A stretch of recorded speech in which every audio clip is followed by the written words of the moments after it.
Minion in. Okay, you guys, Bless Unleashed has been out for almost a year now, and I've been playing it daily for most of that time. We all agree the game has potential for greatness, and we also agree that there's been some rough patches. So I'm doing a 4-part series to take stock of the game, talk about its future and its problems. In each one of these, I'm going to talk about an existing issue and then draw on my 20 years of experience as a professional game designer to suggest solutions, starting with this part on class race restrictions.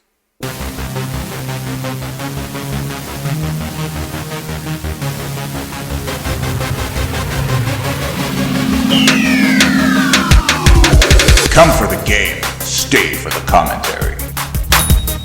Ain't nothing but a seat then, baby. We hear inklings that one day class race restrictions will be loosened.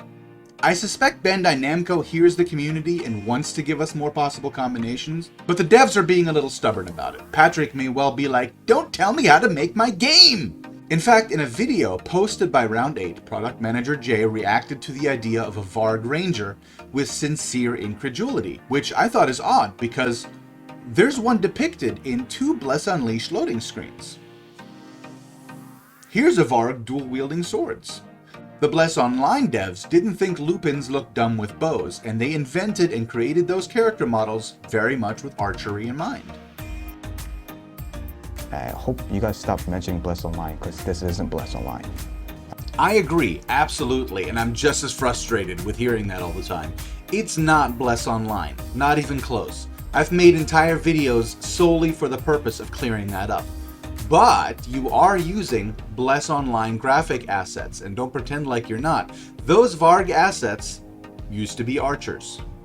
But to be completely fair, you named your game Bless Unleashed, you have the same publisher as Bless Online, you're using the same graphic assets and sounds. If Blizzard released a completely unrelated game called Stories of Warcraft, and it used some World of Warcraft graphic assets and sounds, wouldn't you jump to the conclusion that that game is an extension or spin-off of World of Warcraft, even if it was mechanically completely different and made by an entirely different development studio? It's why I have to spend so much of my time explaining the difference to people. You're welcome.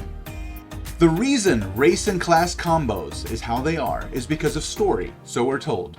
Varg aren't Crusaders, for example, because each race has its own cultural attributes and history, and according to devs, they would never adopt aspects of another race's culture. Do I have to point out that there are a ton of NPC Varg Crusaders out there? I mean...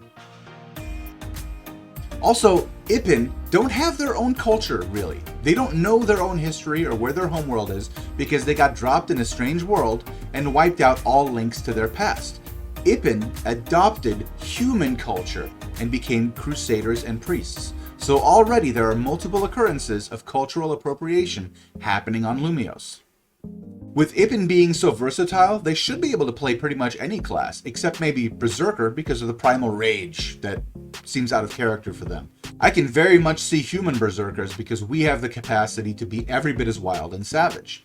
Humans didn't know magic from the start. They appropriated it from elven culture. Rangers are a very nature-y class. They're hunters and archers that screams woodlands and knowing about animal ecology. Varg are more in tune with nature than any other race on Lumios. They literally look like animals. Their lore makes a big deal out of how nature-based their culture is. Varg Rangers make sense, culturally. They used to live in the woods and live off the land. What do you think they hunted with? Did they tear animals apart with their bare hands? That doesn't sound like them at all. Remember, pacifists? And don't tell me they were vegetarians. Your lore specifically states that early Varg traded furs and meat with humans of the old empire. They didn't skin watermelons to get those. I don't think that's possible. Like, I wouldn't see a ranger class walking around with like a big axe, or a Varg class with a bow and arrow. Elves in Bless Unleashed are city dwellers and have been for generations, but they have magical aptitude, so it makes sense for them to be mages and priests. Story-wise, I doubt any real Lumios ancient elf would know the first thing about hunting game with a bow and arrow. You know what's more likely? Story-wise, that they learned archery from humans in exchange for magic.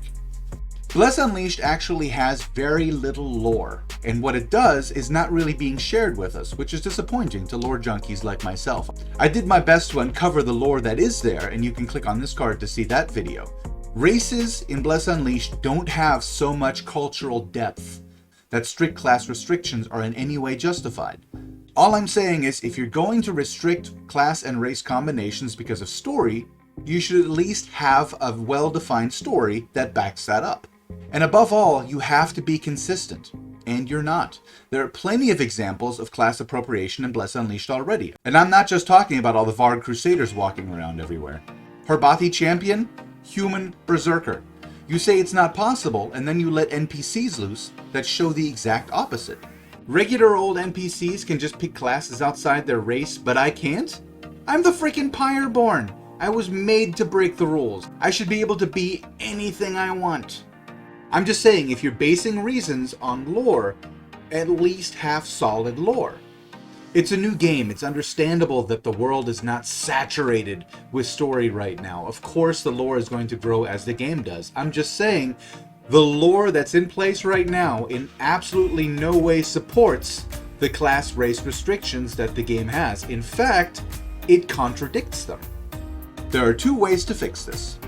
Either add more lore content, actual side quest chains that immerse the player into the flavor text of the world, or loosen the restrictions. Because right now, the lore of the game is full of tons of examples of cultural appropriation and class race crossovers. I have to add at this point that devs have announced a lore injection. Some prominent NPCs are getting a series of story-driven side quests to help us get to know them and their history better. One of those NPCs is Delilah, and you already know how I feel about her. Will these stories explain Varg Rangers and Crusaders or human berserkers that already exist in the game?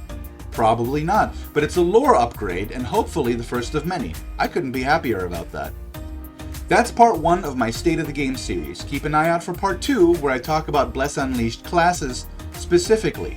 Join my Discord to be notified when it drops, and remember to like and subscribe. Minion out.